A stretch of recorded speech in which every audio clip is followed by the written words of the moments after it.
बिस्मिल्लाहिर्रहमानिर्रहीम। अस्सलाम वालेकुम डियर स्टूडेंट्स।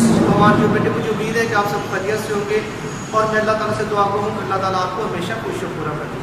आई बेटे जी, हमारी एक्सरसाइज 1.1 चल रही थी और उसके हमने फर्स्ट क्वेश्चन के कुछ पार्ट जो थे वो कर लिए थे। और आप अगर पिछला लेक्चर अगर आपने ध्यान से सुना है तो आपको पता होगा कि वहाँ पे हमारी जो गिवन स्टेटमेंट थी उसकी स्टेटमेंट ये थी कि हमने स्टैंडर्ड फॉर्म में क्वेश्चन को कन्वर्ट करना था और वहाँ पे हमने उसमें इंडिकेट करना था कि क्या ये प्योर क्वाड्रेटिक इक्वेशन बनती है या नहीं बनती है। आज भी हमारे जो अगले जो पार्ट्स आ रहे हैं वो वही है। आपकी याद आने के लिए मैं स्टेटमेंट दोबारा से रीड करता हूँ। देखिए यहाँ पर लिखा गया right the following quadratic equations in standard form. ये जो हमारे पास क्वाड्रेटिक इक्वेशन दी हुई हैं आप इनको स्टैंडर्ड फॉर्म में लिखें और पॉइंट आउट करें कि प्योर द क्वाड्रेटिक इक्वेशन। आप प्योर क्वाड्रेटिक इक्वेशन जो होगी यहाँ से पॉइंट आउट करेंगे। यहाँ पे मैंने क्वेश्चन ऑलरेडी पहले से लिख रखे हैं। 3 पार्ट थे वो आप लोगों को मैं समझा चुका था और आज हमारा जो पार्ट नंबर 4 है क्वेश्चन नंबर 1 का वो हम करने जा रहे हैं। ये पहले 3 क्वेश्चन से जो मिलता जुलता ही क्वेश्चन है हमें यहाँ किसका ले लेना है एलसीएम। क्या लेंगे हम लोग एलसीएम। यहाँ पे जो कुछ बटे में आपको नजर आ रहा है जैसे x-2 और x यही हमारा एलसीएम होगा x-2 और x। कौन सा हमारा एलसीएम है जो हमें बटे में नजर आ रहा है। बटे में हमारा x-2 और x है यही हमारा एलसीएम है। अब आप इसको एलसीएम को सॉल्व करना है। पिछले लेक्चर में मैंने कहा था कि एलसीएम में बड़े बड़े बच्चों को प्रॉब्लम होता है। तो अब बात ये जो एलसीएम वाली है ये आपने बड़ी आराम से और ध्यान से और बी केयरफुल होकर आपने समझनी है। अच्छा बेटा यहाँ पर जो एलसीएम वो हमारा है x-2 into x। अब x-2 जो है इस पर जो ये रकम इसके बटे में भी x-2 मौजूद है। अब ये x-2 और ये x-2 तो सेम है। जब ये एक दूसरे पर डिवाइड हम लोग करते हैं तो ये एक दूसरे के साथ कैंसिल हो जाते हैं। लेकिन x-2 से कैंसिल हो जाएगा और जो ये वाला x है ये ऊपर वाली रकम के साथ मल्टीप्लाई हो जाएगा। यहाँ पर देखिए तो ये माइनस का साइन ये x और ये x है। जो एलसीएम में x है और जो यहाँ पे डिनोमिनेटर में x है यानी जो बटे में है ये x और ये x दोनों आपस में क्या हो जाएंगे कैंसिल। और बाकी ये बचेगा x-2 ये x-2 इस x-2 के साथ मिलकर क्या बना देगा। इधर भी x-2 है इधर भी x-2 है। इट मीन्स कि x-2 का हमारे पास बनेगा स्क्वायर। क्या बनेगा x-2 का स्क्वायर। तो यहाँ पर हम लिख लेंगे x-2 का होल स्क्वायर। अच्छा यहाँ पर देखें जो 4 है 4 के नीचे कुछ भी नहीं। इट मीन्स ये सारी की सारी रकम जो होगी इसके साथ क्या हो जाएगी मल्टीप्लाई। इट मीन्स कि x-2 और ये साथ x और इक्वल में आप 0 एज इट जैसे है वैसे ही लिखेंगे। अब ये हम लोग मल्टीप्लाई करेंगे तो ये x जब इस x से मल्टीप्लाई होगा तो हमारे पास क्या बनेगा x का स्क्वायर। ये x जब 4 से मल्टीप्लाई होगा तो 4x हो जाएगा। यानी अभी ये जो माइनस है आप इसको बाहर ब्रैकेट के ही रखना है, इसको अंदर मल्टीप्लाई नहीं करना। पहले हमने ये स्क्वायर ओपन करना है। अब थोड़ा सा अगर गौर करें तो ये हमारे पास a b का होल स्क्वायर पार्ट है। किसका होल स्क्वायर पार्ट है a b का। ये देखिए ये होता है a square plus b square. b हमारे पास क्या है 2 है तो 2 का स्क्वायर जब करेंगे तो क्या बन जाएगा 4। आगे फार्मूले में होता है -2ab। क्या होता है -2ab। -2 फार्मूले वाला a ये x है b हमारे पास 2 है। जब b के साथ मल्टीप्लाई यानी 2 के साथ होगा तो क्या हो जाएगा 4 और x a वाला हम लोग उसके साथ ऐसे लिखेंगे। अब ये ब्रैकेट क्लोज कर दे क्योंकि ये स्क्वायर जो था हमारा बहुत। अब देखिए यहाँ पर ये 4 अगर मल्टीप्लाई करें तो क्या बन गया 4x 4 2s are 8। और अभी ये जो x है ये बाहर मौजूद है इसमें भी मल्टीप्लाई होना है। हम लोग इसको एक स्टेप में भी मल्टीप्लाई कर सकते थे यानी इधर से 4 मल्टीप्लाई कर देते थे लेकिन ऐसा नहीं करते हम लोग एक और स्टेप बढ़ा लेंगे। अच्छा बटे में देखिए जो आपके पास बटे में रकम है आप इनको भी आपस में क्या कर दे मल्टीप्लाई। ये x से x के साथ क्या हो गया x का स्क्वायर और ये बन गया 2x। हाँ इस तरह से हमने एलसीएम लिया और जो जरूरी हमारे नेसेसरी एक्सपेरिमेंट का जिक्र करना हम लोग कर लिए। अब देखिए यहाँ पर x² प्लस 4x और अब इस माइनस को हम अंदर मल्टीप्लाई कर देंगे और ये जो माइनस होगा अंदर वाले सारे साइन जो होंगे उनको चेंज करेगा। तो यहाँ पर देखिए -x² हो गया माइनस का 4 हो गया और ये माइनस माइनस क्या हो गए प्लस के 4x। अब यूं करेंगे कि इस x को अंदर हम मल्टीप्लाई कर देंगे, क्या कर देंगे x को मल्टीप्लाई, ये x जब इसके साथ मल्टीप्लाई होगा तो x मिलकर x स्क्वायर हो जाएगा, और जब ये 8 से होगा तो फिर ये बन जाएगा 8x = 0। और जो ये रकम ये जब इक्वल की उस साइड पे जाएगी तो ये भी क्या हो जाएगी 0 हो जाएगी। इधर डिवाइड है, उधर जाकर 0 से मल्टीप्लाई होकर क्या हो गई ये रकम भी 0 होगी। इसलिए मैं x² - 2x को यहाँ पर क्या कर रहा हूँ इग्नोर। क्यों इग्नोर कर रहा हूँ? क्योंकि जब इधर डिवाइड हो रही है उस साइड पर जाकर राइट साइड पे क्या होगी मल्टीप्लाई, और राइट साइड पे क्या मौजूद है 0। जो रकम 0 से मल्टीप्लाई होती है वो क्या हो जाती है खुद भी 0। लेकिन ये भी रकम हमारी खत्म हो गई। बाकी जो रकम बची है हम उनको प्लस माइनस करेंगे। देखिए ये प्लस का x² मेरे पास है, ये माइनस का x² है, ये आपस में क्या हो गए कैंसिल हो गए। ये 4x है प्लस का है, ये भी 4x क्या है प्लस का, ये हमारे पास बन गए हैं 8x। 4x और 4x 8x बन गए, और ये माइनस का 4 मैंने ऐसे लिख लिया, ये 4x², ये माइनस का 8x, और यहाँ पर अगर थोड़ा सा गौर करें तो ये प्लस का 8x है, ये माइनस 8x है, ये भी दोनों आपस में क्या हो गए कैंसिल हो गए। जो बाकी बचा वो आपको लिखो 4x² - 4 = 0। यहाँ से हम ज्यादा से ज्यादा अगर मजीद इसको सिंप्लीफाई करना चाहें तो यहाँ से हम लोग 4 जो है वो कॉमन निकाल सकते हैं। तो यहाँ पर देखिए यहाँ पर x² - 1 = 0, x² - 1, ये 4 इधर मल्टीप्लाई है, इक्वल साइड पे क्या हो जाएगा डिवाइड, और जो नंबर 0 पे डिवाइड होता है वो आपको पता है तो किसके इक्वल हो जाता है 0 के इक्वल। क्वेश्चन था कि हमने अब इंडिकेट करना है, बताना है कि ये इक्वेशन क्वाड्रेटिक इक्वेशन है या प्योर क्वाड्रेटिक इक्वेशन है। तो ये हमारे पास प्योर क्वाड्रेटिक इक्वेशन बनती है। प्योर क्वाड्रेटिक इक्वेशन की डेफिनेशन दोबारा सुन लें। जो क्वाड्रेटिक इक्वेशन है उसमें अगर b ऑफ x को खत्म कर दिया जाए, यानी b को कर दिया जाए 0, यानी x का कोएफिशिएंट खत्म हो जाए, जैसे कि यहाँ पे x का कोई कोएफिशिएंट हमें नजर नहीं आ रहा है या ना x वाली रकम नजर आ रही, बल्कि x² और कांस्टेंट है। जब x² और कांस्टेंट जब मौजूद होता है और क्वाड्रेटिक इक्वेशन का जो bx वाला पार्ट है वो खत्म हो जाता है, तो वो इक्वेशन बन जाती है प्योर क्वाड्रेटिक इक्वेशन। अब हम लोग यहाँ पे मेंशन भी करेंगे, लिखेंगे साथ प्योर क्वाड्रेटिक इक्वेशन, ये आपने लिखना होगा। हाँ, तो इस तरह से ये हमारा जो क्वेश्चन था वो सॉल्व हुआ। सेकंड जो क्वेश्चन है उसमें भी यही है कि हमने यहाँ पे बताना है कि क्या ये क्वाड्रेटिक इक्वेशन है या क्वाड्रेटिक इक्वेशन नहीं है या प्योर क्वाड्रेटिक है। इसको भी आपको उसी मेथड से सॉल्व करना है। आपने इसका एलसीएम ले लेना है, x + 4 × x आ गया हमारे पास, x + 4 से x + 4 कैंसिल हो जाएगा, और जो ये x होगा ये ऊपर वाले से जाकर क्या हो जाएगा मल्टीप्लाई, यानी ये x और ये x + 3।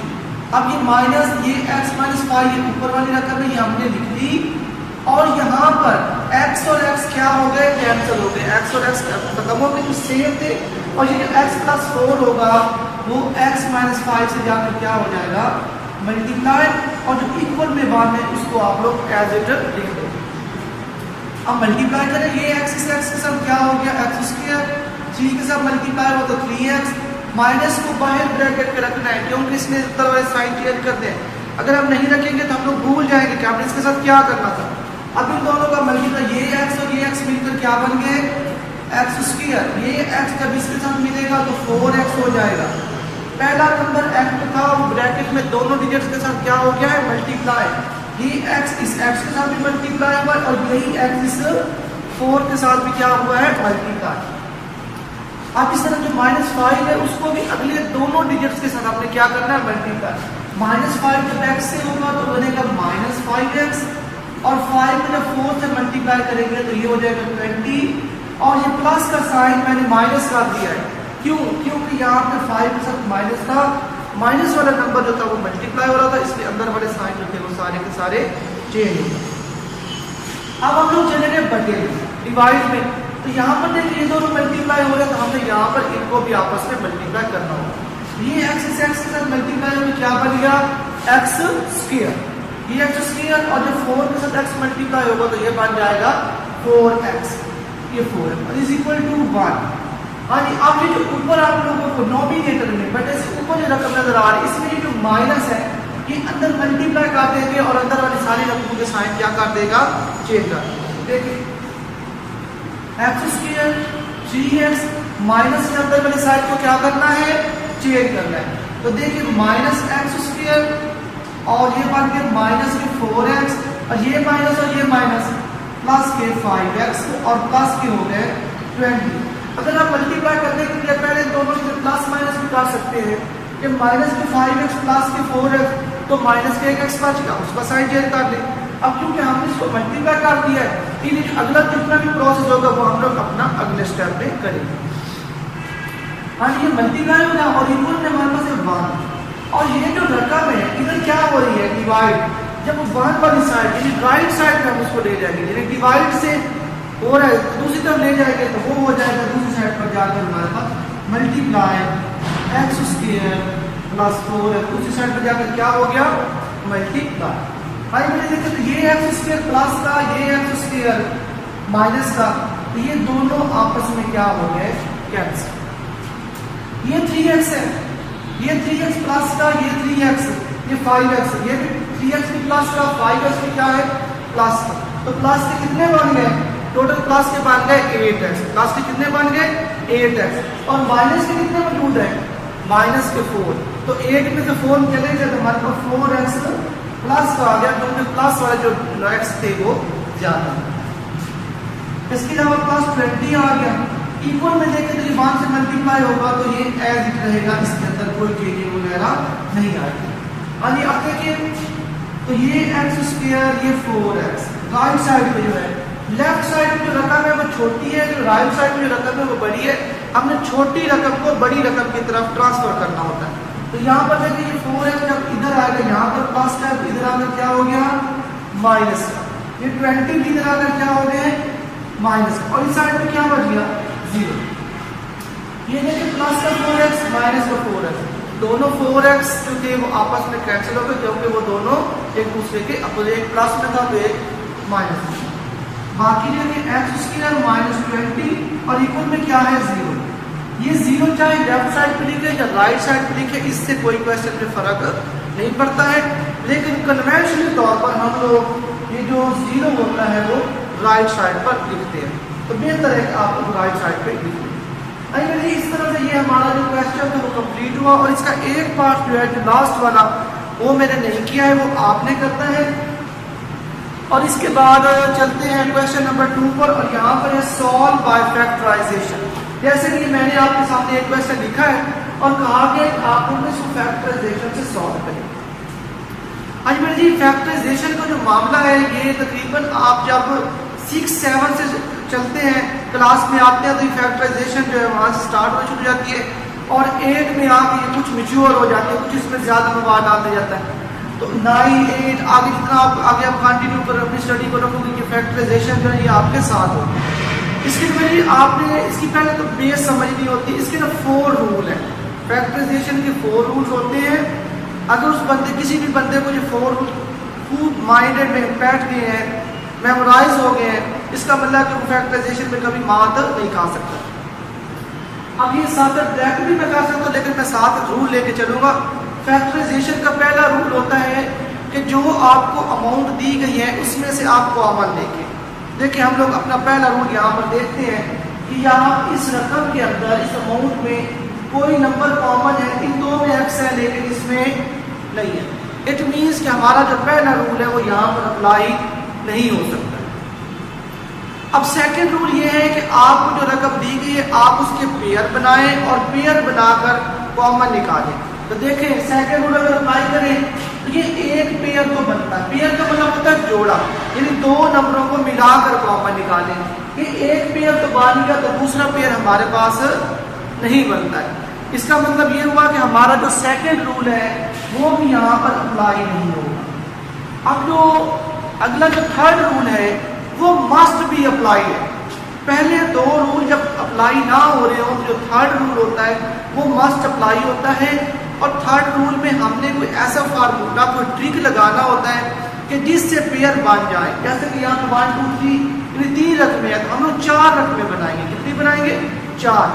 अब उसका ट्रिक क्या है या हम लोग उसको कैसे बनाएंगे, आप लोग बड़े ध्यान से ये चीज़ समझिए, क्योंकि ये काफ़ी बच्चे आगे की क्लासेस में चले जाते हैं, लेकिन उनको जो पेयर बनाने वाला जो मसला होता है वो एंड तक रहता है। भाई जी ये इसमें होता क्या है कि जो एक्स स्क्वायर का कोफिशिएंट है, पहले तो वो देखना होता है कि वो क्या है।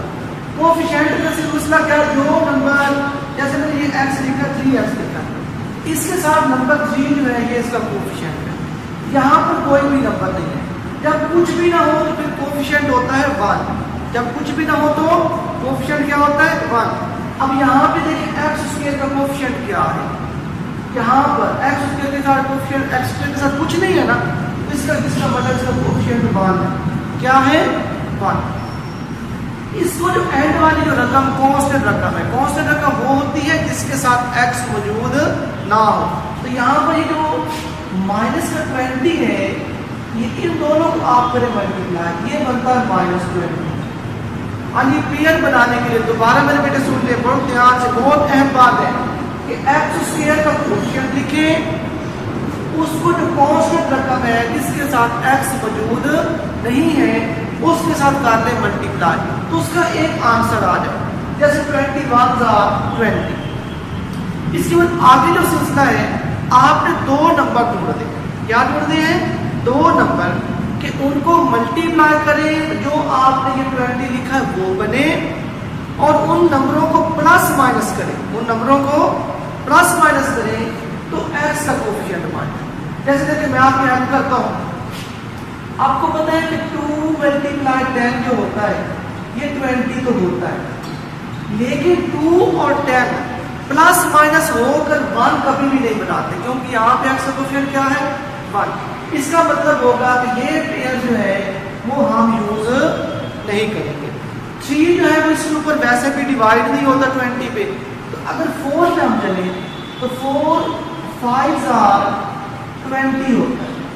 अब अगर 4 में से 5 में से 4 को माइनस कर दे तो 1 भी बचता है। अब यहाँ पे जो एक्स का कोफिशिएंट है वो कौन सा है? माइनस का 1। इसका मतलब ये होगा कि हमें 5 के साथ माइनस लगाना पड़ेगा। 5 के साथ माइनस लगाएंगे तो +4 निकल के तब भी -1 बचेगा ना।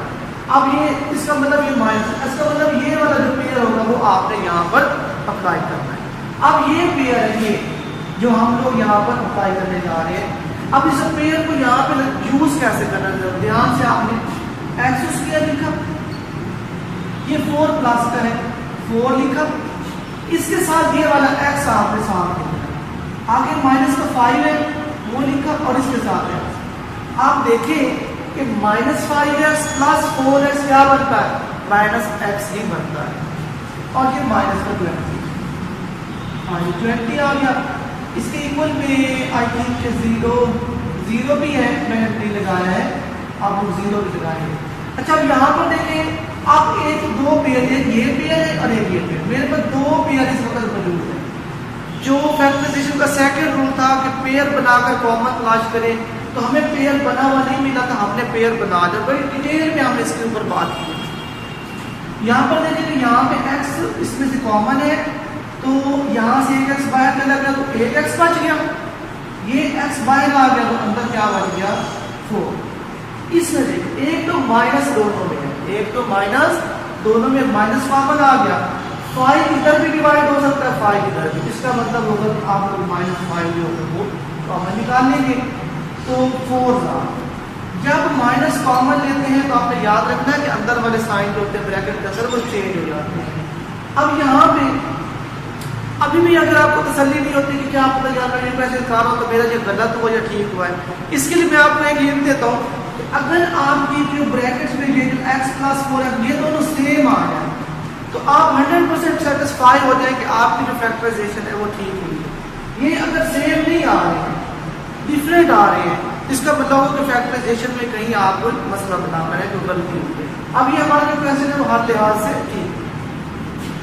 अब आप देखिए कि x + 4 इधर भी मौजूद है, x + 4 इधर भी मौजूद है, इसका मतलब है कि हम लोग x + 4 यहाँ से बाहर कॉमन जो होगा वो निकाल सकते हैं। जब x + 4 यहाँ से कॉमन जाएगा तो अंदर क्या बच जाएगा x, ये x + 4 बाहर कॉमन जाएगा तो अंदर क्या बच जाएगा -5 इज इक्वल टू 0। अगर जी ये हम लोग 3 रूल, मैंने आपको बताया था कि 4 रूल हम बात करेंगे, 4 रूल्स पे जाएंगे। हम लोगों ने 3 रूल डिस्कस कर लिए। जो लाल रूल है वो ऐदर और आर का है। आप लोग यहाँ पे इन दोनों को 2 पार्ट्स बना लेंगे। एक तो ब्रैकेट का हिस्सा है x + 4 = 0 और दूसरे को भी x - 5 = यहाँ पे वो ऐदर और आर लिख दे फिर भी ठीक है, ना भी लिखे फिर भी ठीक है। आपने याद रखना है कि हमारे को 2 ब्रैकेट्स बनेगी ना, हम उसको 2 पार्ट्स बना लेंगे। पहली ब्रैकेट को भी 0 के इक्वल पुट कर देंगे, दूसरी ब्रैकेट को भी 0 के इक्वल पुट कर देंगे। तो यहाँ से देखिए x = -4 बना और यहाँ से x = +5 बना। अब आपने इसका लिखना होगा सोल्यूशन सेट, -4 कॉमा लगाकर 5। तो ये हमारे पास इसका क्या आ गया है, सोल्यूशन सेट। और इस तरह से ये फैक्टराइजेशन का ये क्वेश्चन था वो मैंने सॉल्व कर दिया। इसके आगे काफी सारे पार्ट्स हैं, इंशाल्लाह वो हम लोग अपने नेक्स्ट लेक्चर में डिस्कस करेंगे। और ये जो मैंने आपको फैक्टराइजेशन के रूल्स बताए हैं, आप इनको मेमोराइज करें, रिवाइज करें और इसको याद करने की कोशिश करें। अगर आप लोगों को ये याद हो तो इसका मतलब होगा कि जो अगले क्वेश्चन है वो बड़ी आसानी के साथ कर सकते हैं। मैं अल्लाह ताला से दुआ करूँ कि अल्लाह ताला आपको मज़ीद कामयाबियाँ अता फरमाए। अल्लाह।